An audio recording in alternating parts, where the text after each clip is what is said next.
Hi everyone, this is Yana, and I'm back with another video tutorial featuring Spellbinders dies.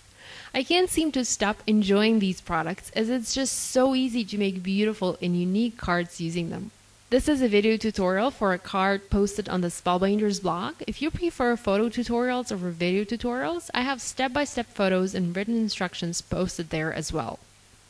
I'm going to be using a few dies for this project, most of which are from the Victorian Garden collection from Spellbinders, plus an A2 Card Creator Matting Basics A and B dies.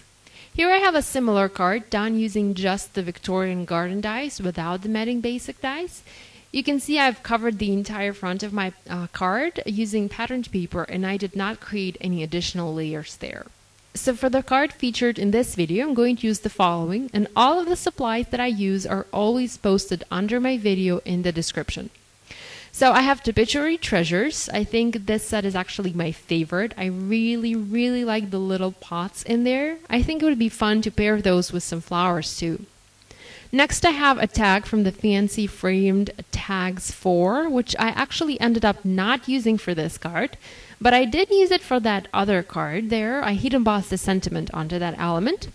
Next is one die from the Decorative Fancy Diamond, and I also have a couple dies from the matching Fancy Diamond set. Lastly, I have a die from the A2 Matting Basics A set, and I will also be using one largest die from the A2 Matting Basics B set. As for the pattern paper for this project, I have a stunning Dear Jane 12x12 pad from Die Cuts with a View.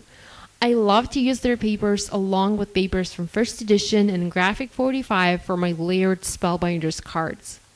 This particular pack has lots of gold foil designs. Not all of them will work for cards. Some are just too big, but I really loved a few designs from here, so I just had to have this pad. Let me quickly flip through and show you the designs up close. So the first one is actually a sheet I'm going to use for my card. There's a bit of gold foiling there at the top and at the bottom, perfect for a base layer for a card project. Another gorgeous print with gold foiling. Love the green and gold combo, and that flower is just stunning. Another one with pretty flowers, although I find designs like this one to be too busy to use on a card. Another one, almost a royal red with gold foiling, too bright for my taste, but who knows, maybe I will use it one day. Now this one is simply gorgeous. I love the gold accents here. I think I should be able to use a part of it for a base layer for a card. Here's one more that is a favorite of mine, a stunning one with lots of gold foiled frames and quotes. Very beautiful. I have no idea how I'm going to use it yet, but I love it. And here's another sheet that I used for the other card that I shared. Love that vintage look. Here's another brown plus gold sheet, also very beautiful. I also find it very busy, but I think I might actually incorporate it onto a card later. I don't know. I'll have to try. And I'll just keep flipping through. There are only a few sheets left there. Overall, a very beautiful paper pad from Die Cuts with a View. Okay, so let's go back to our card. I'm going to use A2 Matting Basics A die number 7. It's the largest one from that die set to die cut and also emboss a panel for my project. I will use a smaller die later on in my video to scale this panel down, but for now I wasn't sure what I wanted to do for this project, so I started as I usually start by die cutting a base panel. Notice that I'm taping this die down to my paper and I'm avoiding foiled areas. Depending on the tape that you use to tape the die down, it may or may not lift up some of that gold foiling. So if you can avoid it, go ahead and avoid it. I'm going to use my Grand Caliber machine today and my Artisan Explorer cutting plates. I recently got this new cutting mat for my craft room and I love how it matches my Grand Caliber. It's just so pretty. I'm telling you, my table never looked so awesome. Even when there is a huge mess over there, which is actually pretty much all the time, it still looks pretty. The machine matches the mat, and I also have some frames on the wall in the same color. It really looks awesome. And in case you're wondering, this is actually a mat from the We Are Memory Cubers template studio. It's a trifold mat, so that's why there are some funky looking wavy lines there in the center so that I can fold it. So next I'm going to create a frame using label dies. I have two here and I'm going to position them on my paper and tape them both. Now this is a very old trick, but I haven't used it in a long time, so today is the day. Now I'm going to be making 2 frames like this, so I need to tape my dies together so that the second frame is identical. It is going to be identical anyway, but if one of the die shifts, the width of the frame will change. So that's why I'm taping them together, not only taping them to the paper. So here's the frame that I created, and also a label. I'm not going to need the label for this card, but I can always set it aside, store it with the die, and use it in the future. I really do not want to throw anything away. The next 2 dies that I'm going to use are the decorative fancy diamond. I'm going to cut that one out of gold mirror cardstock, and I know I'm using way too much of this cardstock, but you know what? I just can't help it. It's just too pretty. I've shown it to my girlfriends here in Ukraine, and now they love it too. So beware, it's contagious. Now that second die, the smaller fancy diamond, needs to be cut out of different piece of paper. I need to use something where I would be able to heat emboss the sentiment, so nothing too busy or too distracting. So at this point, I realized that I was lacking brown on my project. I grabbed that A2 Knitting Basics A die and created a panel out of brown patterned paper, or almost like a solid brown paper, and used A2 Knitting Basics B die and trimmed that other panel that I have already created at the beginning down a bit so that it would fit nicely onto the brown one. I hope this makes sense.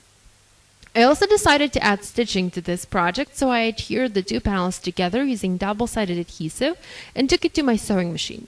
Notice where I'm adding adhesive. I know I will be stitching around the perimeter, so I do not want to have any adhesive there.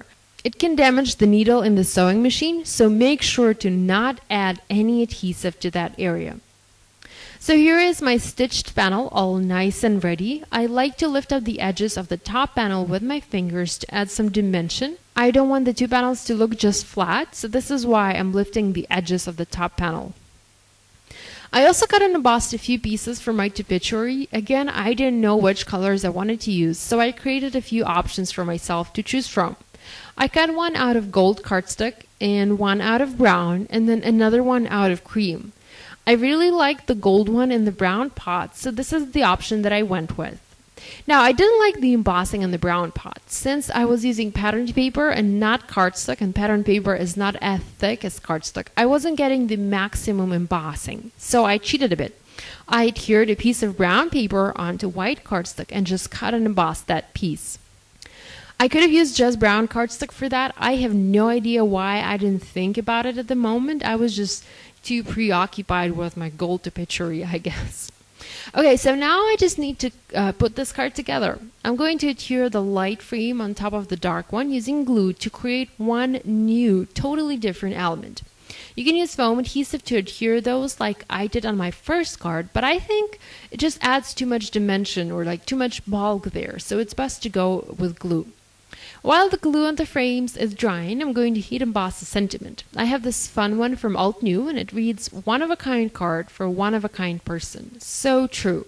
Notice that I'm stamping this one not in the center, but to the right-hand side. A part of this label is going to be covered with a tapestry, and I don't want to block that sentiment, so this is why I'm heat embossing it to the right there. My frames are all dry now, and I've added foam adhesive to the back and going to adhere those onto my stitched panels. I'm using foam adhesive because I do want to have some dimension on my card, and not too much dimension, but just some. I also want to add some ribbon to this project and tie it into cute tiny bows. I'm using ribbon from May Arts, and for some reason I can never remember the name. I think this one is 1/4 inch twill ribbon with chevron stripes. Yeah, I think that's the proper name. So I have 2 pieces here. I'm going diagonally and threading both through the gold fancy diamond shape. You can see I also added that sentiment label there and used foam adhesive. So now that I have the ribbon threaded, I need to add foam squares to the back. I am adding those where there is no ribbon so that the ribbon can easily move on my card. I still need to tie it into a bow, so that's why I need to move. Now, bows are not my specialty, I'll be honest with you, but I did manage to tie 2 tiny bows on my card, and I think those look adorable. They're so cute. And now I can finally add the star of the show. I can add my gold tapestry. And you can see I have some more foam adhesive there on the back. It's black because it's not as dimensional as the white foam adhesive that I have, and it's actually the only color that I have at the moment, so that's why it's black. And actually, I don't think that nobody's going to see that the foam adhesive is black and is not white, so nobody's going to care. So this is it. My one-of-a-kind card for a one-of-a-kind person is finished. Love the way it turned out. I think I'll have to make a couple more cards like this one, and I'll totally be cheating. It won't be one-of-a-kind card, but it is just too pretty. Thank you so much for watching this video and listening to my endless chit-chat. I hope you will find it useful. All dies and other supplies that I used in this video are listed on my blog and also in the video description. If you have any questions, please let me know. And if you like this video, please give it a thumbs up. If you know a fellow crafter who loves Spellbinders dies, I would really appreciate you sharing this video with that person. Thanks so much. I'll see you soon. Bye.